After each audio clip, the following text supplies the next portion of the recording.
মৌলিক অধিকারের ক্ষেত্রে স্বাস্থ্য সেবা পাওয়াটা কি আমাদের জনগণের হিসেবে মৌলিক অধিকার না? এই স্বাস্থ্য নিয়ে বাংলাদেশের যত পরিমাণ দুর্নীতি গত 17 বছর হয়েছে, কোনগুলো খাতে এত দুর্নীতি হয়েছে? স্বাস্থ্য খাতের কারণে বাংলাদেশের চিকিৎসা ব্যবস্থা সর্বনিম্ন স্তরানিতে লেগেছে, যার কারণে আমাদের তারেক রহমান এই স্বাস্থ্য খাত নিয়ে অনেক বেশি কনসিয়াস, অনেক বেশি সচেতন। এই স্বাস্থ্য খাতের আমাদের পরিকল্পনা কি আগামী 5 বছরের জন্য? স্বাস্থ্য খাতের দুর্নীতি রক্ষা, দুর্নীতির উপায় দেখবেন জিয়া মেডিকেলে যদি আপনি যান তাহলে কোনো অভাব নাই। বিএনপির প্রথম পরিকল্পনা যদি বিএনপি দেশ পরিচালনার দায়িত্ব পায়, প্রত্যেকটা সরকারি হসপিটাল ক্লিনিকে এই দালাল মুক্ত করে। দ্বিতীয়ত বলছে দেখেন স্বাস্থ্যকর্মী নিয়োগ। স্বাস্থ্যকর্মী নিয়োগের বিষয়টি জনাব তারেক রহমান একটি কথা উল্লেখ করেছেন যে বিএনপি ক্ষমতায় আসার 1 বছরের মধ্যে 1 লক্ষ নার্স নিয়োগ দেবে।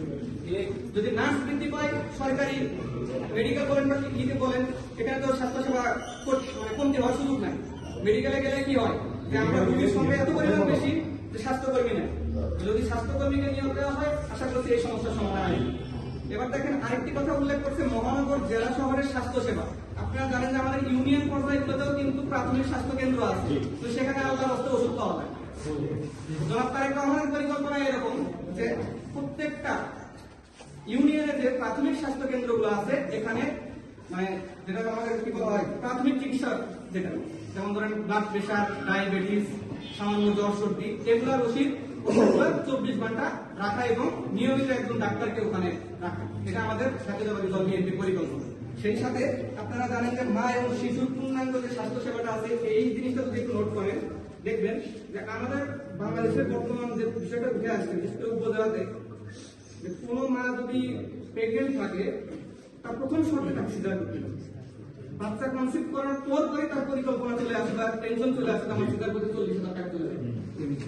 এটার কিন্তু একমাত্র কারণই হচ্ছে ডাক্তারদের দুর্নীতি, সেই সাথে হচ্ছে মানুষের সচেতনতার অভাব।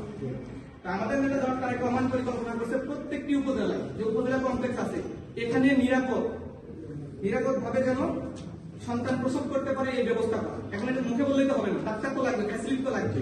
জনাব তারেক রহমানের পরিকল্পনা, বিএনপি যদি ক্ষমতায় আসে, প্রত্যেকটা উপজেলাতে নারী এবং শিশুদের জন্য চিকিৎসা নিশ্চিত করার লক্ষ্যে মেডিকেল ক্লিনিক সেইভাবে থাকবে, চিকিৎসা সরঞ্জাম সেইভাবে তিনি ব্যবস্থা করবেন। আরেকটি বিষয় যেটা প্রাণঘাতী রোগের জন্য সবসময় প্রাইভেট ক্লিনিকে দৌড়াতে হয়।